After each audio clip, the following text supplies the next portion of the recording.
Hello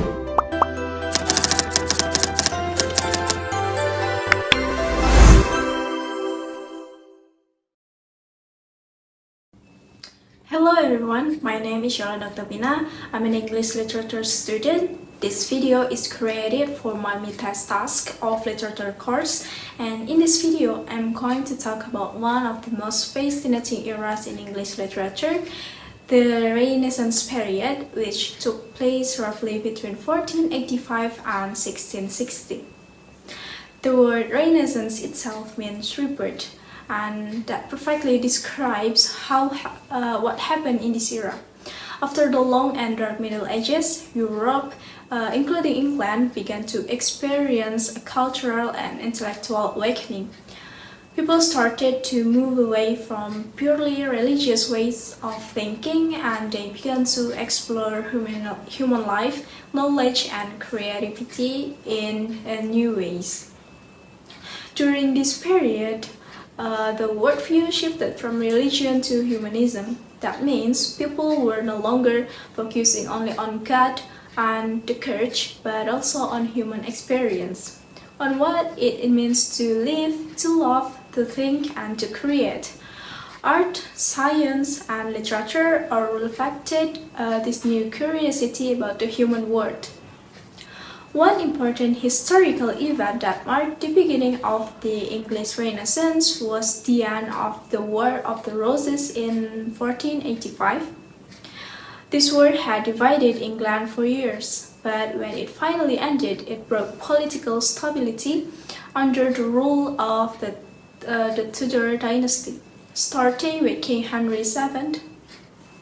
This stability allowed art and literature to grow beautifully. Another major development during the Renaissance was the invention of the printing press by Johannes Gutenberg and its introduction to England by William Caxton. The printing press completely changed the way knowledge was shared.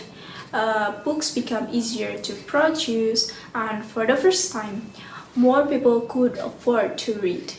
This created a culture that valued learning and literacy. Now, let's talk about the literary style and themes of the Renaissance.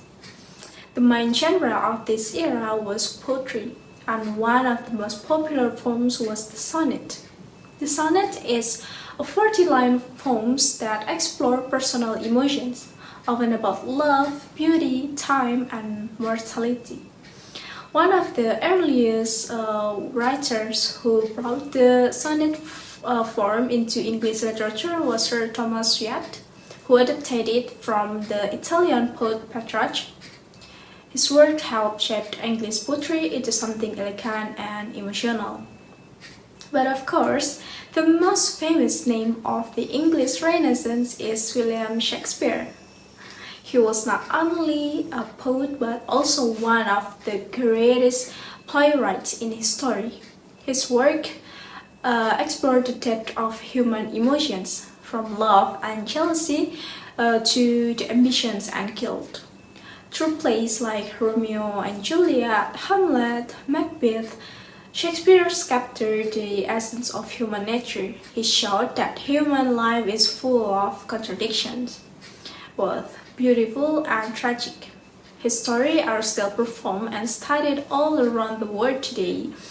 More than 400 years later, Shakespeare also helped develop the English language itself. Many of the words and phrases we still use today, such as break the ice, heart of gold, and wild goose chase. So the Renaissance didn't just bring us great stories, but it also shaped the way English people express themselves. Besides Shakespeare, there were other brilliant writers from this era, such as Christopher Marlowe, who wrote Dr. Faustus, a story about a man who sells his soul to the devil in exchange for knowledge and power.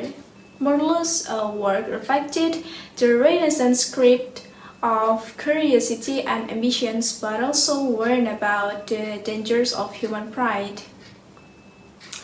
Overall, the Renaissance was a time of great creativity, discovery, and transformations. It was a period when literature began to celebrate human potential, our ability to think, to dream, and to feel deeply. In short, the Renaissance was not just a literary period, it was the birth of modern thinking. It gave us new ways to see the world and ourselves. So guys, that's all the explanation of the Renaissance period. Thank you so much for listening and watching this video. I hope this short presentation helped you understand how the Renaissance became a turning point in English literary history. Thank you.